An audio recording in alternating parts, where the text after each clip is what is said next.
Sallallahu ala Muhammad Sallallahu alaihi wasallam. Berarti di sana, di langit sana yang gaib itu ada para malaikat, ada para nabi alaihimussalatu wassalam. Maka jika antum sudah diberikan kebeningan kalbu, akan dikasih hadiah oleh Allah Ta'ala bertemu mereka, bertemu Rasulullah Sallallahu Alaihi Wasallam dalam kalbu. Ini yang dikatakan oleh Rasulullah, man ra'ani fil manam faqad ra'ani. Siapa yang sudah bening kalbunya, dia akan tembus melihat ke langit sana, tembus melihat alam lana, sehingga dia memandangku. Ketika dia memandangku, itu benar-benar aku. Fa inna syaitan la yatamassalu bi, karena syaitan tidak bisa menyerupai aku. Cakra ada berapa? Banyak. Ya. Beda kalau dalam Islam disebut dengan titik latifah. Ya. Jadi titik halus. Bukan berarti kolbu di situ. Kenapa? Allah mengatakan roh atau kolbu itu ternyata di kitab Ghazali ada yang disamakan, ada yang dibedakan. Jadi jika antum itu kenal Allah, dia langsung wow dan setelah malaikat. Itu sebabnya orang-orang yang kenal kalbunya kenal Allah. Ditulis dalam kitab ini, man arafa qalbahu arafallah. Yang kenal kalbunya karena kalbunya dulu pernah ketemu Allah, maka dia akan kenal lagi Allah. Yang sudah bisa mengingat kalbunya, dia akan bisa mengingat Allah. Ajaibul qalb, keajiban kalbu, kehebatan kalbu, keunikan kalbu. Jadi jika diterjemahkan, yang paling pas adalah keunikan kalbu, unik. Ini terjemahannya, ya. Kenapa bab ini harus dibahas? Karena inti dari beragama itu sebenarnya ada di kalbu. Maka Imam Al-Ghazali yang diringkas kitabnya oleh Imam Ibnul Jauzi Al-Hafiz, kemudian diringkas oleh Al-Hafiz Ibnu Qudamah, yang menjadi kitab yang kita baca malam ini. Apa kata beliau? Ashrama fil insani qalbu. Dari badan dan jiwa kita, maka mana yang paling kuat, paling berharga sebagai aset? Yang aset itu tidak hanya bernilai di sini, tapi tembus sampai ke akhirat sana. Itu adalah aset kalbu. Aset kalbu. Jadi belum mengatakan ashraf, yang paling mulia, yang paling berharga dari manusia itu kalbunya. Namun orang senangnya debat, nggak suka mencari inti permasalahan. Maka muncul sekarang aliran-aliran dalam kedokteran dan zikir. Kolbu itu di mana? Jadi ketika kedokteran dan zikir digabung, maka muncul dua mazhab. Mazhab itu di barat semua. Lalu tiba-tiba diadopsi oleh kawan-kawan saya yang buat pelatihan zikir dan nyala-nyalahin guru-guru tuanya yang mengatakan bahwa kalbu itu berkaitan dengan jantung. Kalbu itu berkaitan dengan jantung, tapi bukan di jantung. Kata mereka apa? Nah, ini aliran pertama. Kalbu itu di sini. Kalbu itu itu sebenarnya nggak ada persoalan mau kalbu di sini, mau di sini. Kalau pernah belajar akidah Ahlus Sunnah dan kitab-kitab Imam Ahlus Sunnah, yang paling mudah karya Imam Ibnu Qudamah, Ibnul Jauzi, Al-Ghazali. Kalbu itu bukan bertempat di situ, tapi dia punya spot, punya titik yang membuat korelasinya kuat. Kalau orang luaran sana nyebutnya cakra. Cakra ada berapa? Banyak. Ya. Beda kalau dalam Islam disebut dengan titik latifah. Ya. Jadi titik halus. Bukan berarti kolbu di situ. Kenapa? Allah mengatakan roh atau kolbu itu ternyata di kitab Ghazali ada yang disamakan, ada yang dibedakannya. Kulir ruh min amri Rabbi. Ruh itu urusan Robku. Bukan di kepala, bukan di tangan, bukan di dada, bukan di kaki. Namun ketika orang bertanya, korelasi terkuatnya kemana? Maka Imam Ahmad Sirhindi Al-Mujaddidi, beliau salah satu imam dalam Thariqah Naqsyabandiyah, kemudian menyebutkan ada 7 sab'ah lataif. Dan ternyata digabungin semua. Perdebatan yang sekarang orang debat itu di jantung, di kepala, ternyata udah beres sama beliau. Beliau bilang lebih banyak dari itu. Ada di kolbu, ada di otak. Digabungin semua. Dan itu ternyata bukan untuk dipisah-pisahkan atau dibentur-benturkan. Tapi ternyata mereka punya kerja masing-masing. Yang jantung itu, dia berkaitan dengan kolbu dan ada karakternya yang berkaitan dengan itu. Mirip dengan jantung kita, kan beda tugasnya sama paru-paru. Benar nggak? Jadi itu organ-organ, nah sama organ batin itu juga ada. Nah, Bapak Subhanahu Allah, perdebatan itu nggak penting, maka nggak usah nanya ya, jantung di mana. Itu pertanyaan yang Nabi nggak pernah ajarin. Dan kalaupun ada yang nanya, Nabi nggak jawab. Ya, kolbu di mana? Ya, nah, kalau jantung di mana dijawab. Ada empiriknya jelas. Ya, di bagian kiri di sini. 2 jari di bawah dada bagian kiri. Nah, itu dia miring gitu ya, sampai ke ujung sini. Kalau kita lagi berharap, dia deg-degan, itu deg-degan di sini. Kalau kita lagi cemas, itu dia yang deg-degan. Lagi senang, jatuh cinta, itu yang deg-degan ya. Oke. Apa kata Imam Al-Ghazali yang diringkas oleh imam-imam yang tadi? Kenapa kolbu itu menjadi spesial? Karena yang punya akses kepada yang maha spesial itu hanyalah kolbu. Bahasa Arabnya, fa'innahu al-alimu billah. Yang kenal Allah itu cuma si kolbu. Kalau otak ini dia nggak kenal Allah. Jantung yang bentuknya seperti buah sanubar itu dia juga nggak kenal Allah. Yang kenal Allah itu bernama qalbu rohani. Yang dulu semua kita pernah bertemu dengan yang menciptakannya. Sebagaimana disebutkan dalam surah Al-A'raf, alastu bi rabbikum qalu bala syahidna. Jadi Allah itu pura-pura nanya sama kita ya. Alastu, bukankah aku Rabbmu? Rabb itu artinya yang ciptain kamu, yang ngatur kamu, yang buat kamu sekarang. Apa jawaban semua roh?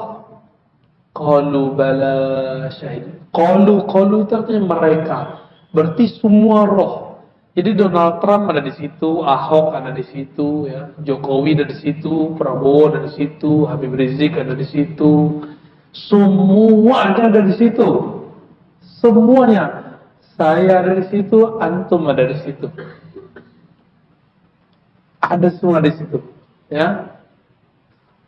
Lalu apa kata mereka? Syahidna, kami betul-betul menyaksikan ya Rabb. Syahidna itu beda dengan ra'ayna atau nazarna. Syahidna itu betul-betul ada buktinya, itu disebut syahidna. Kami betul-betul telah membuktikan bahwa engkau ini Allah. Maka ketika ada ayat di surah Ali Imran, syahidallahu annahu la ilaha illa huwa wal malaikatu wa ulul ilm qa'iman bil qisti sampai akhir ayat. Kalimatnya syahidah. Ternyata yang bersaksi itu bukan hanya roh. Yang memulai bersaksi adalah Allah itu sendiri. Syahidah Allah. Allah bersaksi. Malaikat bersaksi. Lalu orang-orang yang berilmu bersaksi. Yang berilmu itu siapa? Itulah si kolbu. Makanya kemudian dia ditaruh setelah malaikat. Jadi jika antum itu kenal Allah, dia langsung wow. Wow dan setelah malaikat. Itu sebabnya orang-orang yang kenal kolbunya, kenal Allah. Ditulis dalam kitab ini. Man arafa qalbahu arafallah. Yang kenal kolbunya karena kolbunya dulu pernah ketemu Allah, maka dia akan kenal lagi Allah. Yang sudah bisa mengingat kolbunya, dia akan bisa mengingat Allah. Maka beliau ukur kita itu sebenarnya sudah ingat Allah atau belum. Diukurnya sudah ingat kolbu atau belum. Gimana cara mengukur yang paling sederhana? Tinggal sholat, takbir, lalu pikiran apa yang paling dominan saat kita sholat. Jika kolbu itu bergantung ingat kepada yang punya kolbu, berarti dia sudah kenal Allah. Tapi kalau masih mikirin ABCD, sholat kok mikir, sholat tuh gak mikir, sholat itu zikir. Coba cek ayatnya. Surat Thaha ayat 14. Aqimis sholata lidzikri. Dirikanlah sholat untuk mengingatku. Tapi ayat itu diulang dengan pernyataan. Innani anallah la ilaha illa ana fa'budni. Sungguh akulah Allah. Jadi Allah mengatakan innani anallah. Jadi sebenarnya menggunakan kata ana itu Allah sendiri. Ana Allah, ya. Ana Allah. Akulah Allah. La ilaha illa ana. Apa arti ilah? Apa bedanya dengan Rabb tadi? Ilah itu artinya banyak sekali, tergantung itu kita anggap ilah dari kata walah atau dari kata ya apa, macam-macam ya. Akhirnya para ulama menyimpulkan ilah itu berarti ketaatan, kepatuhan. Ilah itu saya patuh sama orang, itu jadi ilah saya. Gitu. Apalagi ilah itu berarti hub, cinta. Ciri-ciri orang yang jatuh cinta kepikiran mulu. Maka kalau kita sering ingat sesuatu, ngecek sering ingatnya, bawa sholat. Lebih banyak ingat apa setelah takbir sampai assalamualaikum, itulah ilah yang ada di sini. Itu yang kemudian dihilangkan di situ, di ayat itu. La ilaha illa ana. Tidak ada ilah selain aku. Maksudnya, jangan kamu cinta selain aku. Jangan kamu patuh kepada selainku. Terjemahan Sanskertanya sembah. Sembah itu artinya respect. Apa arti respect?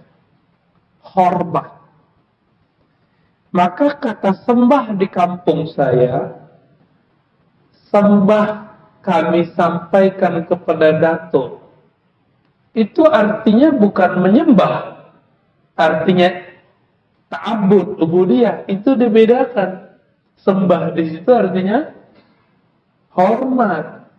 Nah, inilah persoalan yang menjebak banyak orang. Akhirnya dia benci kepada sahabatnya, benci kepada ulama yang menerjemahkan Al-Quran. Kenapa di Quran kata ilah diartikan Tuhan? Oh itu nggak benar, Tuhan itu pimpinan dewa. Kamus mana begitu? Ya. Akhirnya di Masjid Majestic lantai 4 itu ada tulisan tiada Tuhan selain Allah, ditulis di depan, dicoret sama orang yang sok tahu itu. Lalu dia tulis sendiri pakai spidol jelek banget, ilah. Tiada ilah selain Allah. Kan jadi lucu. Ini memundurkan terjemahan. Jadi bolehkah menerjemah ilah menjadi Tuhan? Ulama kita yang lebih dulu kenal Islam siapa? Ulama itu yang nyoret itu ulama enggak tuh? Ya, dosa besar dia itu. Karena dia sudah memburukkan, merusak pandangan di masjid. Ngaji dong ya, jangan cuma ke satu ustadz yang mengatakan yang nggak lolos bahasa Indonesia itu ya.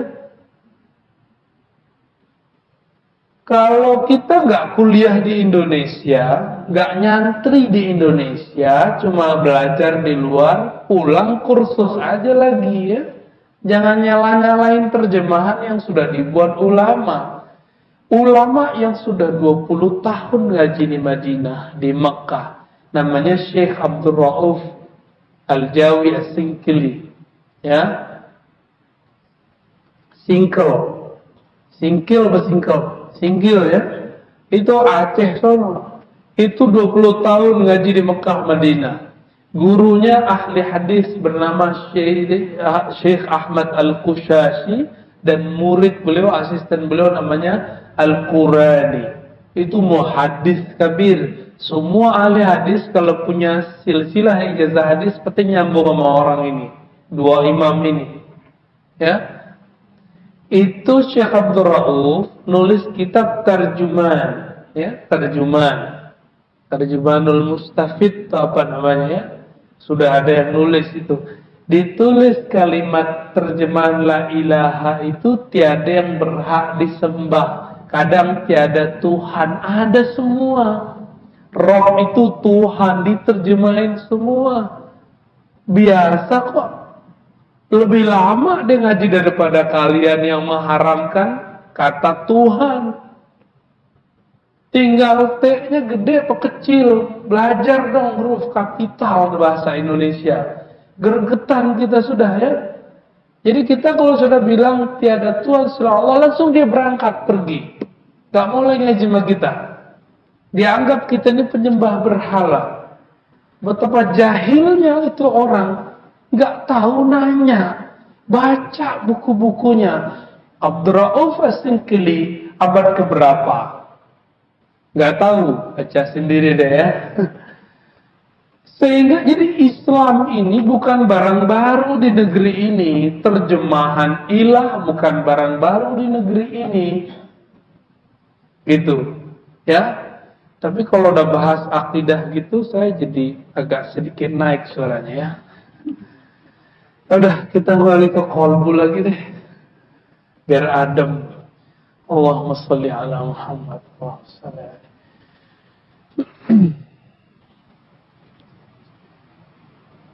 Apa kata Imam Ibnu Qudamah? Wa aktsarun nas jahiluna biqulubihim.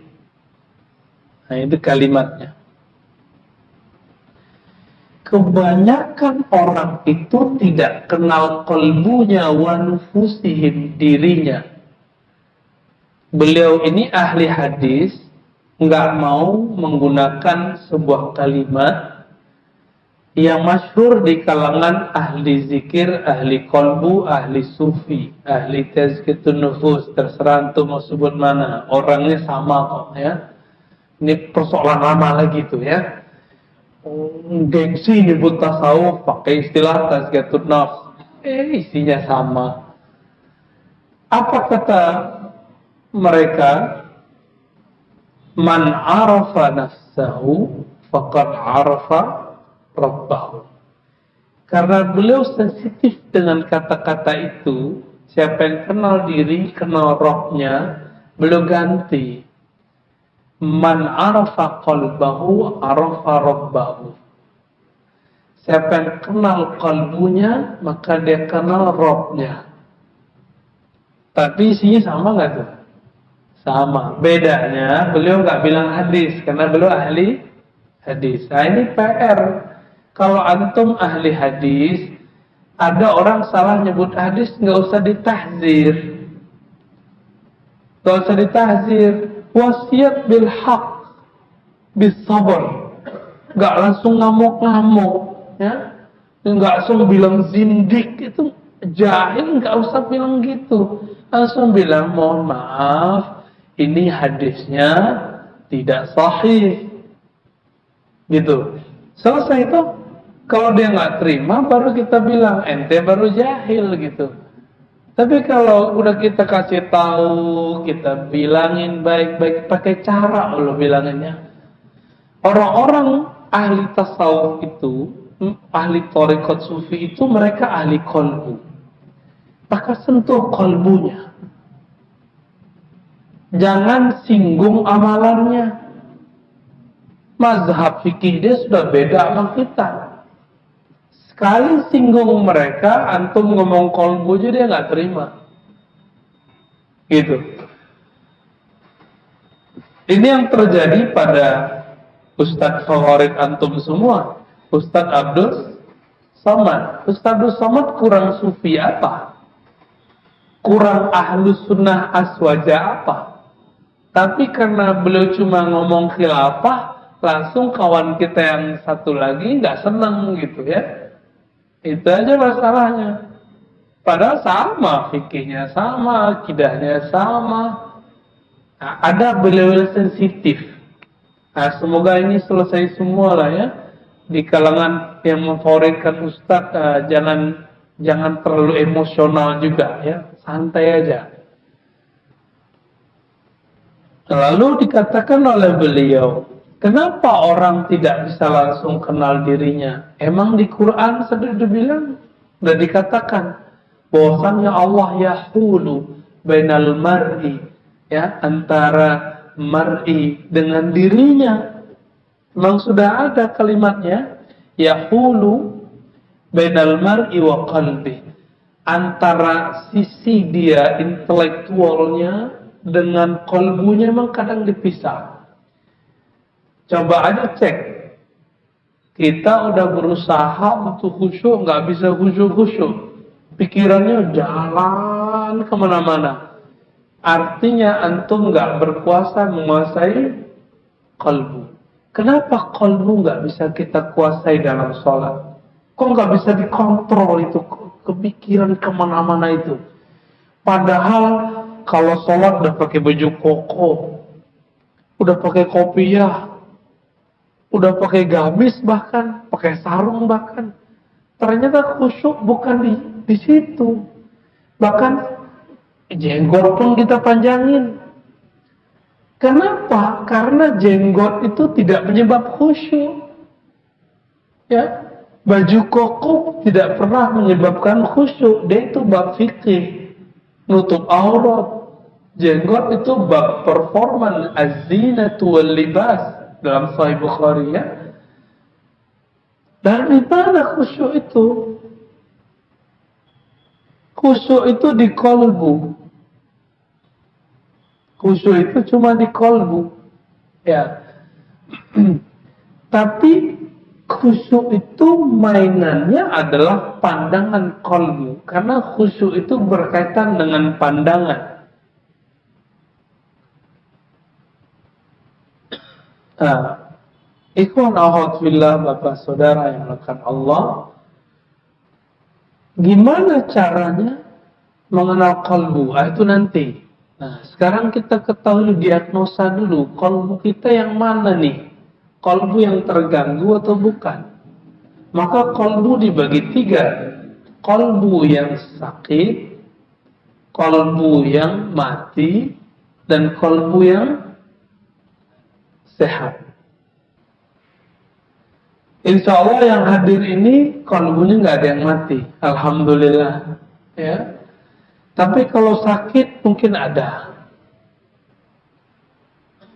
Ceknya gitu aja Pak.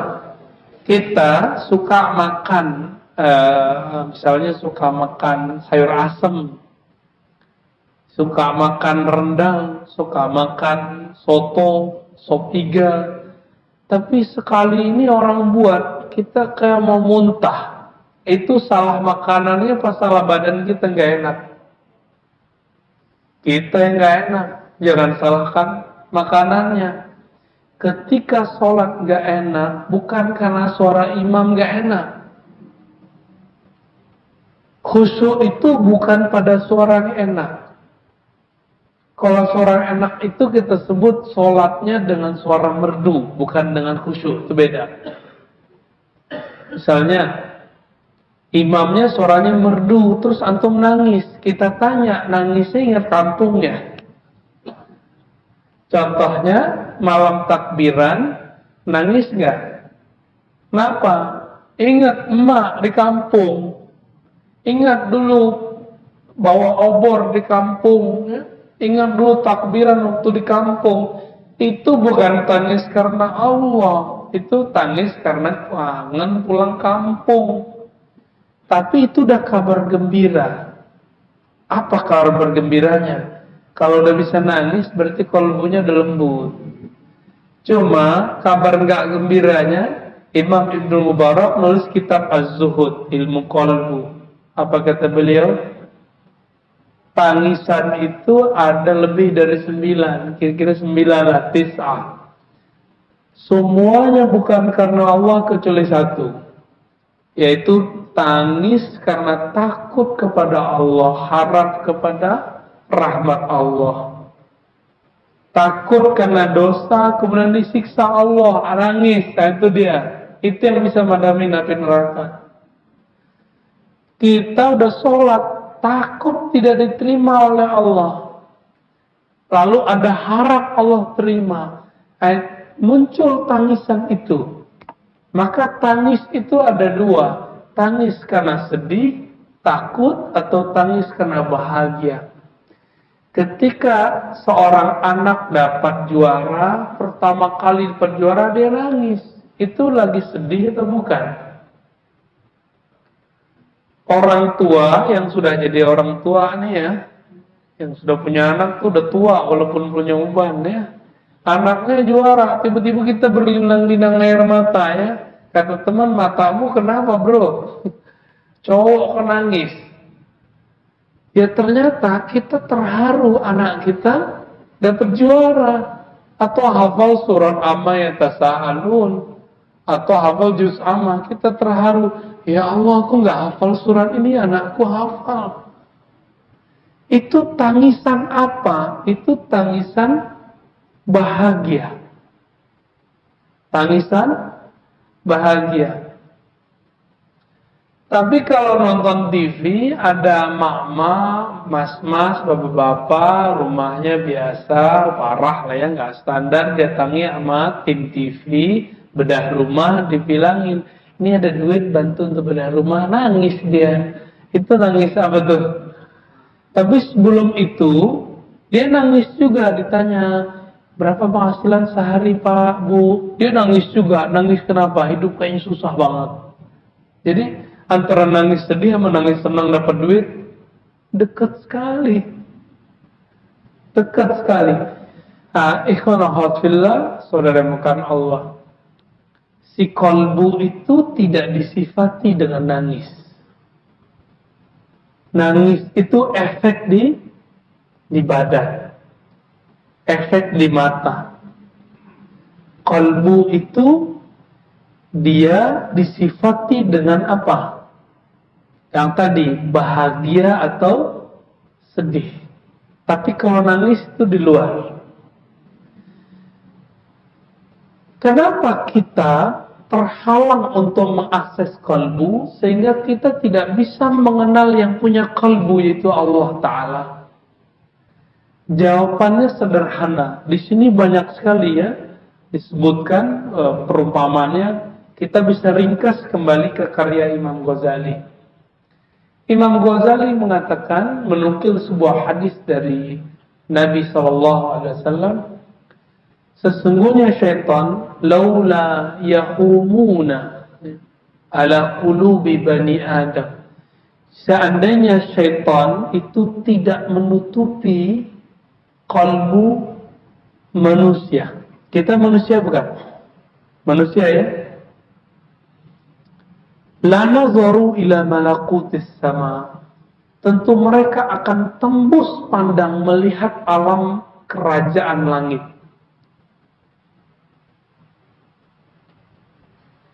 Di langit sana ketika Nabi Mi'raj, di langit pertama ketemu Nabi Adam alaihi salatu wassalam. Langit kedua Nabi Isa dan temannya Nabi Yahya. Terus sampai ke langit ketujuh ketemu Nabi. Benar gak?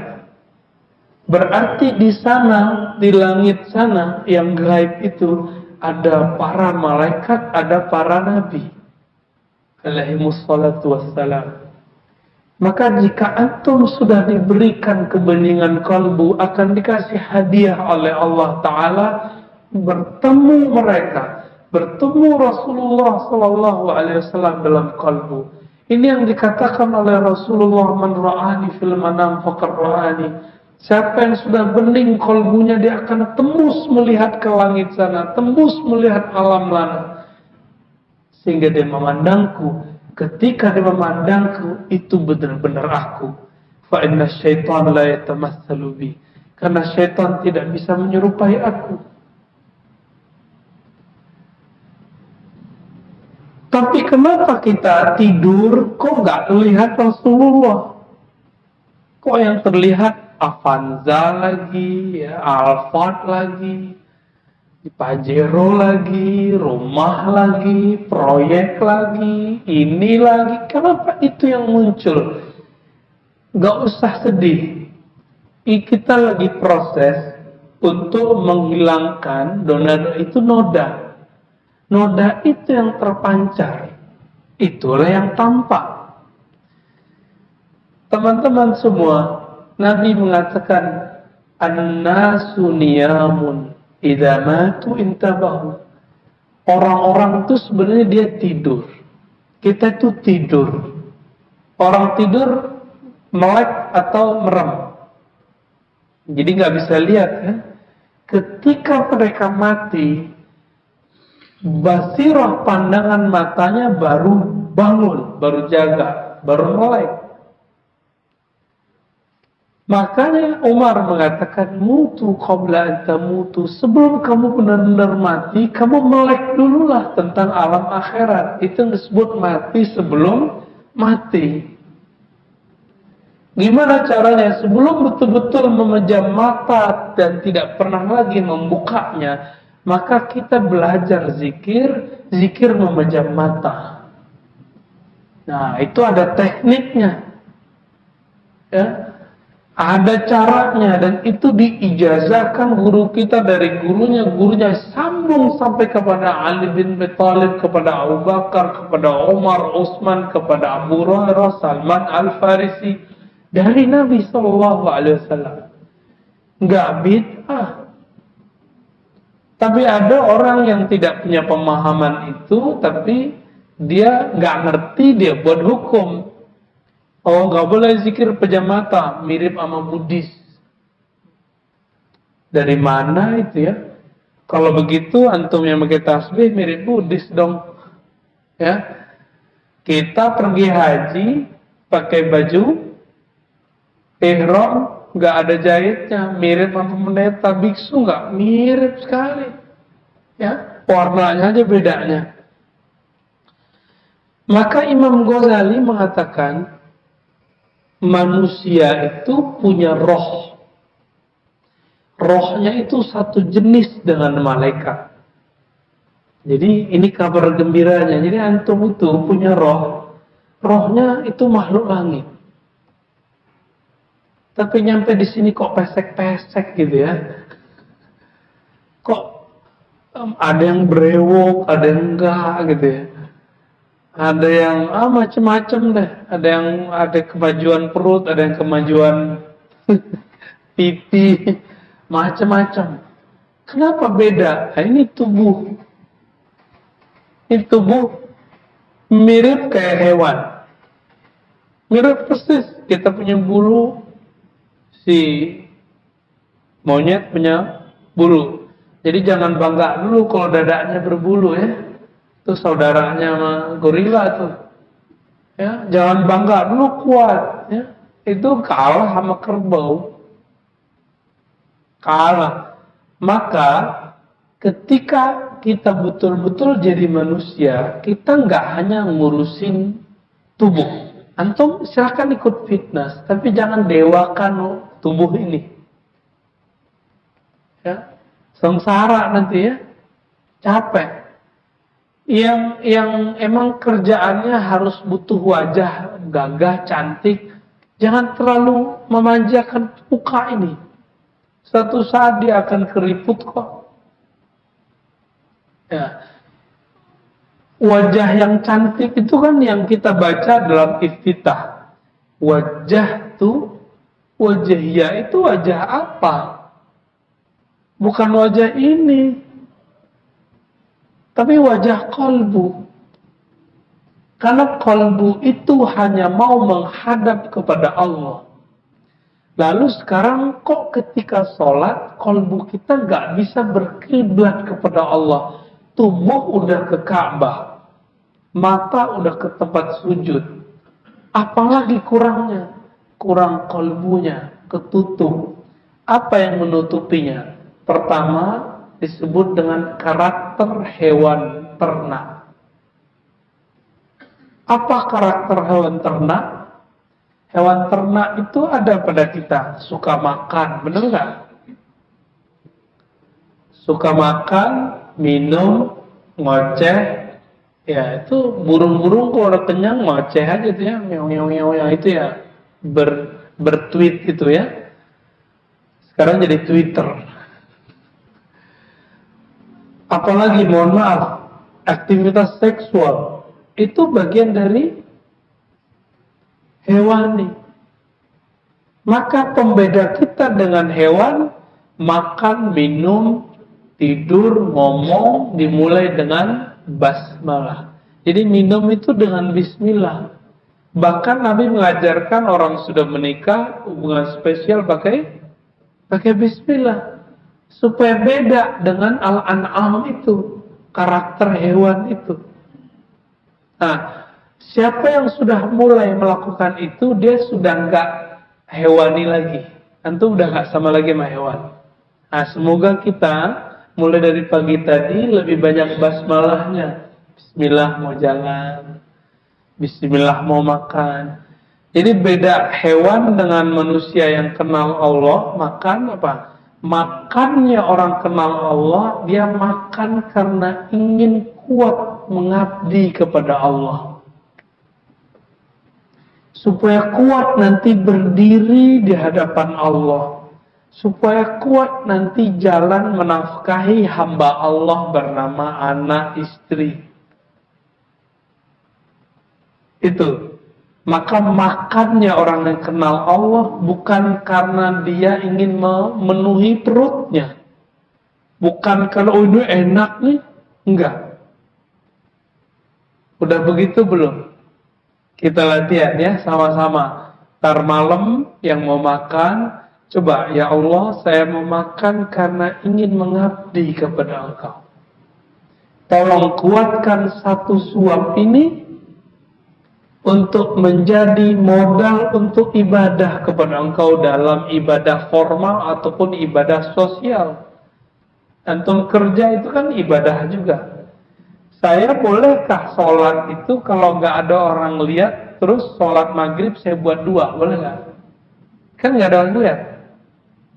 Kalau antum udah buat ibadah itu masuk ke wilayah kerja, kerja itu ibadah loh ya.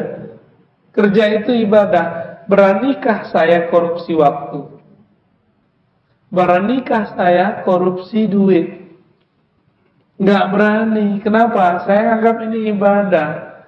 Langsung dipandang sama Allah. CCTV nggak perlu. Nggak perlu. Coba mulai besok pagi, ketika bangun katakan, ya Allah, aku sekarang mau ibadah sosial.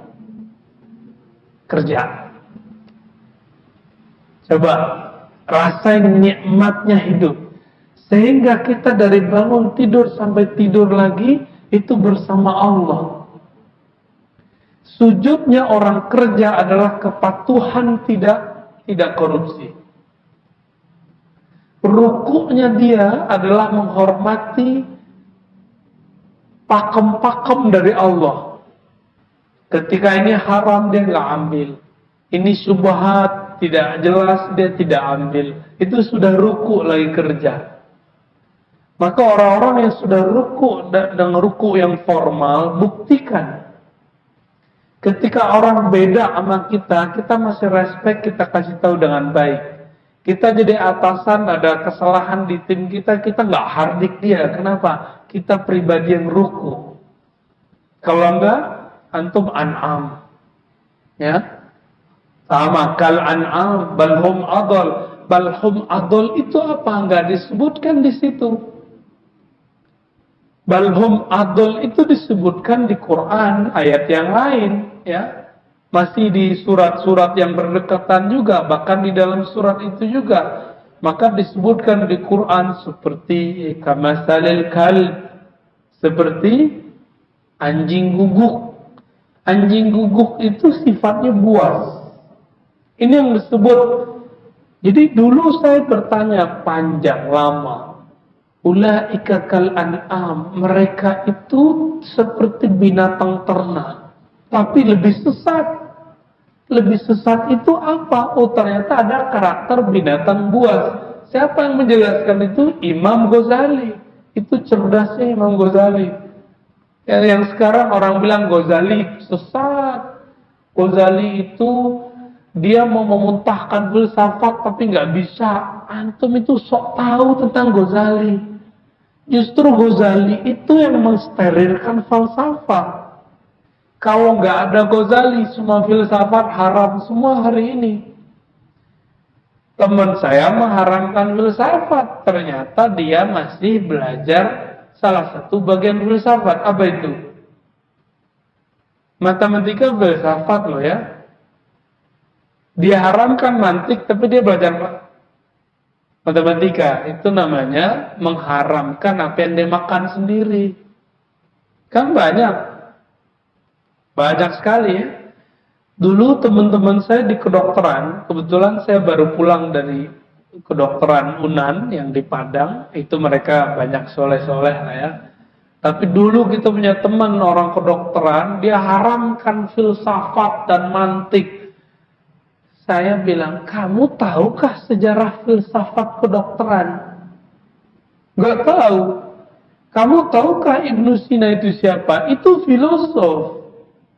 Kamu tahukah Ibnu Qayyim yang kamu puji-puji setiap hari dengan Syekhul Islam itu siapa? Itu dokter. Dan dia menukil filosof namanya Jelimus. Nah, maka Ghazali ini cerdasnya bisa mengeluarkan teks-teks yang rumit. Jadi siapa itu balhum adol? Ini yang disebut. Jadi ada karakter buas. Karakter binatang buas. Kalau buas itu karakternya apa? Makanannya diambil, dia marah. Ya. Orang yang dia suka dia ambil, dia terkam. Nah ini. Jadi kalau coba cek ya, kita ini semua punya itu. Setiap hari bukan naik turun. Coba aja naik motor, naik mobil, naik angkot, naik bus, naik MRT. Kalau udah MRT kita sebut aja ya. Akhirnya misalnya kita didahuluin orang, kesenggol orang emosional. Nah itu udah buas itu. Ya. Pernah lihat ayam rebutan betina, ayam jantan rebutan betina? Pernah lihat? Itu ayam lagi memerankan buasnya. Pernah lihat kucing garong lagi berebutan. Jadi jantan ngeliat betina berebutan, dia kelahi. Lihat sudah lihat? Itu yang disebut buas. Maka teman-teman semua,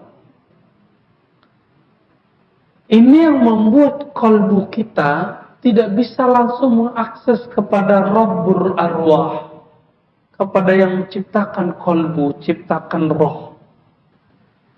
Ini karakter itu.